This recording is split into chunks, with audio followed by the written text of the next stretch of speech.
나는 은퇴 준비 잘한 줄 알았어요. 제가 63살이에요. 대한항공에서만 35년 넘게 일했어요. 승무원으로 근무하면서 정말 열심히 살았죠.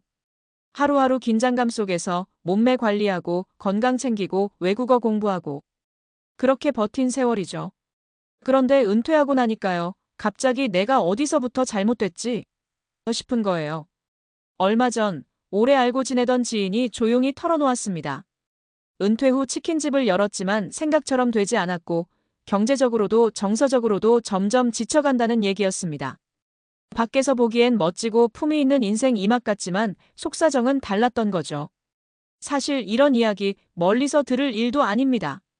우리 주변엔 성공적인 커리어를 쌓고도 은퇴 후 허무감과 현실의 벽에 부딪히는 사람들이 생각보다 많아요. 그래도 공무원이었잖아. 그래도 대기업 다녔잖아. 그래도 돈은 좀 모았겠지. 라는 말들이 얼마나 무력한지 은퇴해보면 압니다. 본문 은퇴 후 3. 계획이 아닌 적응의 싸움이다. 은퇴는 인생에서 가장 큰 이정표 중 하나입니다. 그런데도 많은 분들이 퇴직 일자는 정해놓고 그 이후의 삶은 준비하지 않은 채 그냥 하루하루를 흘려보내죠. 마치 비행기 티켓은 끊어놨는데 여행 계획은 하나도 없는 그런 상황입니다. 이번 글에서는 63세의 은퇴 후 치킨집을 열었다가 현실의 벽에 부딪힌 한 전직 승무원의 사례를 바탕으로 은퇴 준비의 맹점과 현실적인 대안들을 이야기해 보려 합니다. 1. 경력은 화려해도 현실은 냉정하다. 대한항공에서 35년 근무한 김정희 가명씨. 수많은 VIP를 응대하고 외국을 오가며 전문직으로 인정받아온 인생이었죠. 하지만 60세 정년과 동시에 모든 게 멈춰버렸습니다. 너무 갑자기 멈춘 기분이었어요. 아침에 일어날 이유가 없더라고요. 답답한 마음에 치킨집을 차렸습니다. 퇴직금 1억 중 절반을 들여 프랜차이즈 가맹비, 인테리어, 장비 구입까지 다 준비했죠. 그런데 문제는 손님이 없다. 몸이 따라주지 않는다. 장사 경험이 전무하다. 3개월 만에 매출은 반토막, 남편과의 갈등도 생기고 이젠 은퇴한 게 후회스럽다고 말합니다. 2. 은퇴 후 삶은 돈보다 역할의 상실이 더 크다. 김정희 씨가 느끼는 가장 큰 허전함은 돈이 아니었습니다. 나는 누구지? 내가 왜 여기에 있지? 하는 존재감의 공백이 더 컸다고 해요. 사실 많은 은퇴자들이 비슷한 공허함을 느낍니다. 2030년 동안 사회에서 누군가로 불렸던 자리가 사라지면 단순히 일이 없는 게 아니라 내 존재 자체가 흐려진다는 감정이 찾아옵니다. 이런 감정을 방치하면 우울감, 무기력, 심하면 고립과 단절로 이어집니다.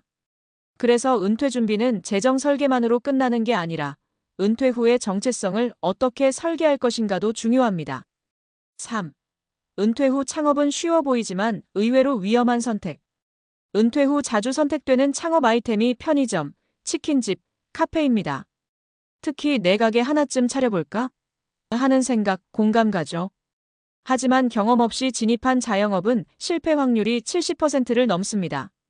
김정희 씨도 그랬습니다. 프랜차이즈 본사에선 초기 교육만 받으면 쉽게 운영된다고 했지만 현장은 100% 노동이었습니다.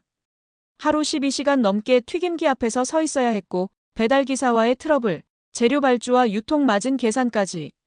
결국 건강도 상하고 경제적으로도 버겁기만 했습니다. 사례 3가지 나도 그랬어라고 말해주는 이야기들. 사례 1 간호사로 30년 일하고 은퇴 후는 하루 종일 TV만 봤어요. 60세에 퇴직한 박명혜 씨는 은퇴 후 자신이 얼마나 사회에 의존했는지 깨달았다고 합니다. 사람들과의 대화가 끊기고 자신을 필요로 하는 곳이 없자 우울증 초기 진단까지 받게 됐습니다. 현재는 동네 작은 도서관에서 시니어 도우미로 활동 중입니다. 돈은 안 돼도요. 내가 할 일이 있다는 게 이렇게 고마운 줄은 몰랐어요. 사례 2 대기업 임원이었지만 은퇴하니까 전화 한 통이 안 오더라고요. 대기업에서 35년 근무한 윤상철 씨는 퇴직 후 고립감에 시달렸습니다. 하루 종일 말 한마디 안 하고 지나가는 날도 많았죠. 결국 동네 커뮤니티 센터에서 탁구 동호회를 시작하면서 조금씩 일상을 회복했다고 합니다. 일이 아니라 사람과 연결되는 시간이 진짜 중요한 거더라고요.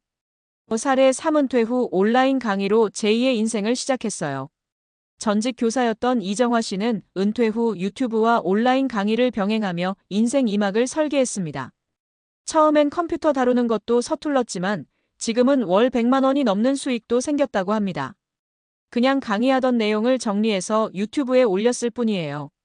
근데 이게 내 일상이 되고 누군가 내 강의를 듣고 도움됐다고 하면요. 다시 살아있다는 느낌이 들어요. 결론 은퇴 후 삶, 무엇을 할 것인가 보다 어떻게 살 것인가.